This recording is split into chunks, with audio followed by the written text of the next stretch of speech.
سرخط مهمترین خبرها. مقامات گفتند دلیر امام علی از انداز 96,000 سومانی قرضدار است. طالبان گفتند حمله‌وران را به تاجیکستان دستگیر کردند و زلنسکی گفت اوکراین به حمله‌های روسیه تاب می‌آورد.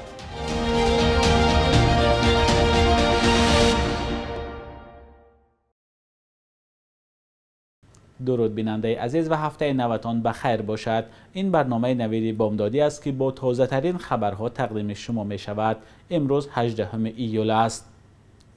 مسئولین دادستانی کل تاجیکستان بعضی جزئیات پرونده دلیر امام علی روزنامه‌نگار و بلاگر بازداشت شده را شرح دادند. روز 15 ایول ضمن یک نشست خبری در دوشنبه خبرنگار رادیوی آزادی از دادستان کل کشور یوسف رحمان پرسید که بر اساس کدام دلیل‌ها دلیر امام علی به عضویت در سازمان‌های ممنوع گمانبر دانسته می شود. یک مسئول دادستانی کل به این سوال مشخصاً پاسخ نداد، اما دیگر جزئیات پرونده بلاگر بازداشت شده را شرح داد. کارمند دادستانی کل گفت که دلیر امام علی از انداز بیش از 96,000 سومانی قرضدار است. مسئول دادستانی گفت محض بر اساس همین دلیل علیه دلیر امام علی با اتهام صاحبکاری غیرقانونی پرونده باز شده است. برخی منبع‌ها در مقامات میگویند دلیر امام علی از شبکه یوتیوب و هم از حساب رکلام مبلغ به دست آورده اما انداز را نسپاریده است. تصدیق درستی این اطلاع از منابع مستقل فعلا غیر امکان است و وکیل دفاع دلیر امام علی هم به خاطر مهر مخفی داشتن پرونده درباره آن صحبت نمی کند. در عموم دلیر امام علی به 3 اتهام: صاحبکاری غیرقانونی، رسانیدن خبری بر دروغ و عضویت در سازمان‌های ممنوع گمانبر است. 2 اتهام اول سبک بوده ممکن است با جریمه آزاد شود، اما اتهام عضویت در سازمان‌های ممنوع چند سال زندان را پیش بینی می کند. دلیر امام علی همراه با کارشریکش روزنامه‌نگار عبدالله غربتی روز 15 ایون از سوی دادستانی ناحیه شاه منصور بازداشت شدند. دستگیر شدن این دو روزنامه‌نگار شناخته که بیشتر درباره مشکلات مردم برنامه تهیه می‌کردند، واکنش‌های زیاد را به میان آورد. دعوت‌های زیادی سازمان‌های حقوق بشر برای آزادی این دو بلاگر و روزنامه‌نگار تا حال از سوی مقامات بی پاسخ مانده است. حکومت طالبان ادعا دارد که چند نفری را که از خاک افغانستان به طرف تاجیکستان و ازبکستان حمله موشکی کردند بازداشت نمود. ذبیح الله مجاهد سخنگوی طالبان روز 16 ایول در توییتر آنها را خوارج نامید. در اعلامیه آمده است عملیات شب 15 ایول و در ناحیه امام صاحب کندوز صورت گرفت. در این عملیات 3 تن خوارج هلاک و 5 تن زنده دستگیر شدند. وسایل و وسایل تخریبی آنها تصرف کردید، نوشته است او در توییتر. تصدیق خبر از منابع مستقل فعلا غیر امکان است. در 4 ماه اخیر 3 بار از خاک افغانستان به طرف تاجیکستان و ازبکستان موشک سر دادند. روز 7 می امسال رسانه‌های افغانستان خبر دادند که جنگجویان از آن کشور به تاجیکستان 7 موشک پرتافتند. مقامات تاجیکستان تنها گفتند که چند تیر تصادفاً رسید. در تاجیکستان با راه اندازی طرح ذهن صنعی میخواهند اقتصاد کشور را رشد دهند. مؤلفان طرح گفتند هدف طرح ذهن صنعی مساعده در رشد اقتصاد کشور در عرصه‌های معارف، تندرستی، بانکداری و اطلاعاتی و مخابراتی است. هرچند برای عملی شدن لایحه ذهن صنعی مانع‌های هم وجود داشته است. نگاره فضل‌الدین با جزئیات بیشتر. اجرای طرح ذهن صنعی در تاجیکستان بعد از 1 سال مذاکرات مورد تطبیق قرار می‌گیرد. شیرعلی کبیر وزیر صنعت و تکنولوژی‌های نو و عزیزجان عظیمی راهبر اکادمیای فناوری‌های نو تجرب سازشنامه عملی شوی طرح ذهن صنعی را امضا کردند. من بار دیگر می‌خواهم ذکر کنم که ما برای رشد مانعه‌هایی داریم. برای مثال در برخی از بخش‌های اقتصاد، اما تکنولوژی‌های فناوری و تکنولوژی‌های مربوط به ذهن صنعی به سرمایه‌گذاری جهانی نیاز ندارند. باید استراتژی درست و آن زاویه‌هایی را مشخص کرد که نتیجه مثبت دهند.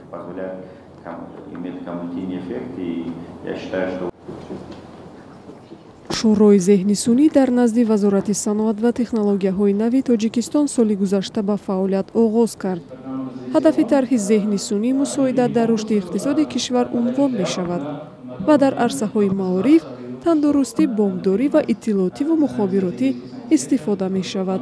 Агар масъалаи тандурустӣ гӯем агар, яъне муайян кардани саратони бадан, яъне рак кожи, ин як разработкаи нав ҳаст, ки бачаҳои ҷавони мо, 16 сола ҷавонони академияи мо, онҳо таҳия карда истоданд. Яъне вай дар сатҳи таҳия аст. Инчунин дар соҳаи телекоммуникатсия муайян намудани мизоҷоне, ки аз ширкат мераванд, яъне ҳамин шумо кейсҳоро бинед агар, дар он ҷо ҳам кейсҳои иқтисодӣ ҳастанд, ки мо онҳоро фурӯхта истодем ба ширкатҳо, ва ҳам иҷтимоӣ, ки мо онҳоро ройгон карда истодем.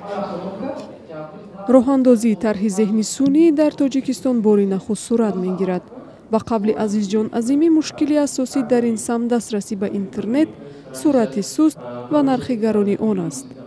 ин камбуд барои омодасозии кадрҳо дар ин самт таъсири манфӣ мерасонад. Тоҷикистон нахустин кишвар дар минтақаи Осиёи марказӣ аст, ки барои рушди зеҳнисунӣ иқдомҳоеро рӯи даст гирифтааст. коршиносони соҳа аз ин иқдом истиқбол мекунанд. онҳо мегӯянд рушди зеҳнисунӣ ба интернет бастагӣ надорад, балки нақши муҳимро дар пиёда кардани чунин тарҳ асосан теъдоди зиёди додаҳо мебозад.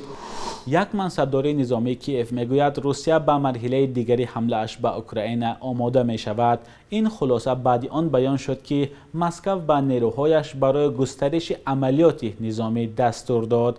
وادیم سکیبیتسکی سخنگوی استخبارات نظامی اوکراین روز 16 ایول گفت این تنها ضربه های موشکی از هوا و بحر نیست. وزارت دفاع بریتانیا روز 17 ایول گفت روسیه موقع دفاعی خود را در قلمروهای اشغال کرده اش در جنوب اوکراین تقویت می دهد.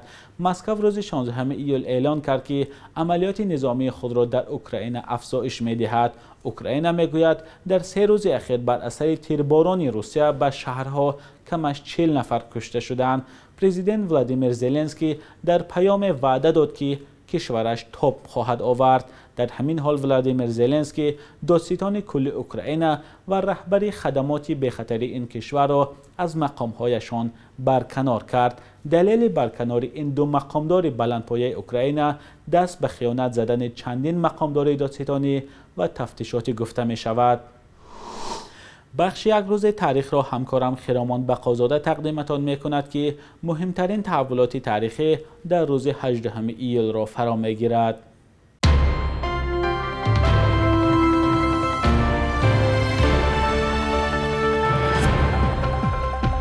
18 июли соли 1954 бо як қарори шӯрои вазирони иттиҳоди шӯравӣ дар мактабҳои миёнаи ин кишвар таҳсили омехта ҷорӣ шуд, ки дар як синф ва як мактаб хондани духтарҳову писарҳоро иҷоза дод. то он замон аз соли 1943 қарори таҳсили ҷудогонаи духтару писарҳо амал мекард, чун ба қавли мақомоти вақт барномаи таълим бо назардошти ҷинси талаба муқаррар шуда буд. 18 июли соли 2014 ба кодекси одоби судяҳои Тоҷикистон талаботи ҳатмии ҳузури журналистон дар мурофиаҳои додгоҳӣ ворид шуд. бо вуҷуди ин додгоҳҳои Тоҷикистон то рафт бештар баста мегузаранд ва бахусус дар парвандаҳои ҷанҷолбарангезу ҳассоси сиёсӣ на танҳо журналистон, балки хешу наздикон ва гоҳо вакилони дифои айбдоршавандаҳо ҳам роҳ намеёбанд.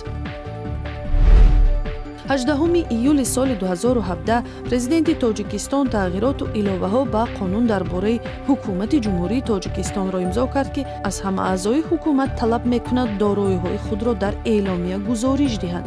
аз ҷумла чунин талабот ба хешовандони мақомот ҳам рабт мегирад. вале як интиқоде ки ҳарчи бештар дар матбуот садо медиҳад ин аст, ки гузориши дороиҳоро мақомот ба таври пӯшида аз чашми ҷомеа таҳия мекунанд ва дар ин сурат танҳо дар назди раҳбарияти кишвар ҷавобгӯ мешаванд. ин ба қавли мунаққидон роҳро барои коррупсия боз мекунад. قرب دلار آمریکایی در برابر اسعار ملی سامانه کمی بالا رفته، ارزش روبل به تغییر است. صبح امروز در بانک‌های تجارتی تاجیکستان 1000 روبل روسی 171 سامان و 50 درم ارزش دارد. 100 دلار آمریکایی باشد به 1010 سامانی برابر است. قرب رسمی بانک ملی تاجیکستان برای امروز 18 ایول چنین تعیین شده است.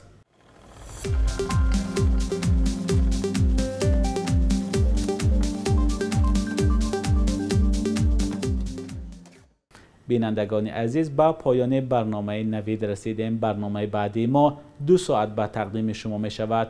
تا آن دم خدا نگهدار و روزی خوش داشته باشید.